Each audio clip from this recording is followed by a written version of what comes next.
अस्सलाम वालेकुम नाजरीन, आप सबका खैर मकदम है 10 न्यूज 247 पर। आइए डालते हैं आज की अहम खबर पर एक। अवाम सवाल कर रही है कि फ़हीम कुरैशी कौन है। लोग इल्ज़ाम लगा रहे हैं कि वो सीएम का फाइनेंसर हैं। कांग्रेस के सीनियर लीडर एमएम बेग ने सख्त नाराजगी का इजहार करते हुए पूछा कि पार्टी ने सीनियर लीडरों को नज़रअंदाज करते हुए जुबली हिल्स के ज़मनी इंतखाब का टिकट नवीन यादव को क्यों दिया। बेग ने कहा कि वफादार और तजुर्बेकार रहनुमाओं को नज़रअंदाज किया जा रहा है, जबकि बाहर के लोगों को पसंद किया जा रहा है, जिससे पार्टी की सफ़ों में बेचैनी पैदा हो रही है। आइए नाज़रीन देखें इसी की तफसीली रिपोर्ट। टेल न्यूज़ 247 को लाइक करें, शेयर करें और सब्सक्राइब करना ना भूलें। अस्सलाम वालेकुम। मैं MM Beg Congress senior leader, minority general secretary, Gandhi Bhavan Hyderabad. मैं हमारी तेलंगाना गवर्नमेंट से ये पूछना चाह रहा हूँ कि रेवंत रेड्डी साहब कांग्रेस के सीएम हैं, क्योंकि हमारे कंटिन्यू सीनियरों से नाइंसाफ़ी हो रही ज़माने से, और कोई माइनॉरिटी मिनिस्टर भी नहीं दिए गए किसी को एमएलसी भी नहीं दिए, और गिने चुने थोड़े लोगों को ये चेयरमैनशिप वगैरह दिया गया। अब मैं सबसे सीनियर हूँ, एसके अफजलुद्दीन एक है, एक डॉक्टर अंसारी है, बेचारे बीमार चल रहे हैं। अब ये जुबली हिल का इलेक्शन जो आ रहा, उसमें नवीन यादव को टिकट दिया गया। अवाम मुझसे सवाल कर रहे हैं, बेग साहब आप कांग्रेस के सबसे सीनियर लीडर हैं, ये नवीन यादव कौन है? तो मैं जितने लोग सवाल पूछे वो लोगों से ये बोला कि भाई साहब नवीन यादव की फ़ोटो फ़ोन में निकालो, घर घर जाओ, 1000 घर, 500 घर, 5000 घरों को जाओ। अम्मा भाई साहब ये नवीन यादव मत बोलो, आप ये आदमी कौन है पूछो। कोई वोटर उसको पहचानता क्या? ये मेरा सवाल है।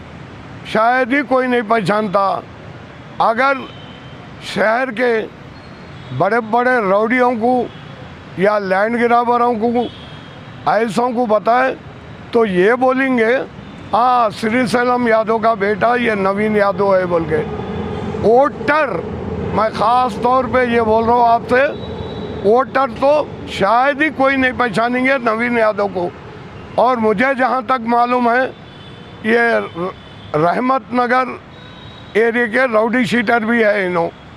और दूसरी बात, मैं सीएम साहब के बारे में कई लोग स्टार्टिंग में 1 साल पहले मुझसे कई लोग अवाम ये पूछे बेग साहब ये फ़हीम कुरैशी कौन है? मैं बोला भाई मेरे को भी नहीं मालूम। अरे हमको मालूम है, तुम्हारे को क्या मालूम? बेग साहब बोले। मैं बोला कैसा मालूम आप लोगों को? अरे चीफ मिनिस्टर साहब का फाइनेंसर है बोले। खैर वो मुझे उससे कुछ लेना देना नहीं है, ना नवीन यादव से कुछ लेना देना है, ना फ़हीम कुरैशी से लेना देना है।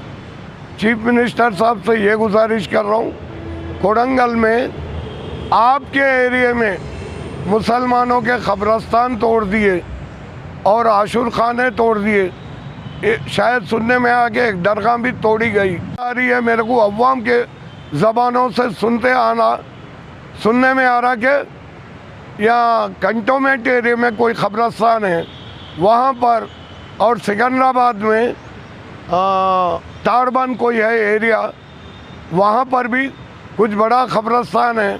वहाँ पर सर मेट्रो रेल या अपने कौन सी रेल गुजर रही, वहाँ से दूर से पिल्लर खोद लेते आ रहे, वो कब्रस्ताना भी मिटने वाले हैं सुना मैं। ये अपने हैदराबाद के और तेलंगाना के मुसलमानों को क्या हो गया? क्या सांप सूंघ गया क्या? ये लोगों को कोई आवाज़ नहीं उठा रहे। असदुद्दीन अवैसी साहब बिहार के, यूपी के दरगाहों के बारे में, घरों के बारे में बोल रहे हैं बुलडोज़र चल रहा, तेलंगाना में बुलडोज़र चल रहा, कोई आवाज़ नहीं है। क्या बात है? मुसलमान उल्मा खामोश है, मुसलमान लोग खामोश है, और असदुद्दीन अवैसी जो इंडिया के सबसे बड़े नेता मुसलमानों के माने जाते हैं, बिहार में उत्तर प्रदेश में जहाँ बोले वहाँ घरा बुलडोज़रों से टूट रहे, उनके बारे में टीवियों में बोल रहे, हाईलाइट कर रहे हैं आप, मगर तेलंगाना में खबरस्ताना मिट जा रही, दरगाह मिट जा रही, आशूर खाने मिट जा रहे। इसके बारे में अवाम क्या जवाब देते? जुबली हिल में किसको वोट डालना है आप सोच समझ के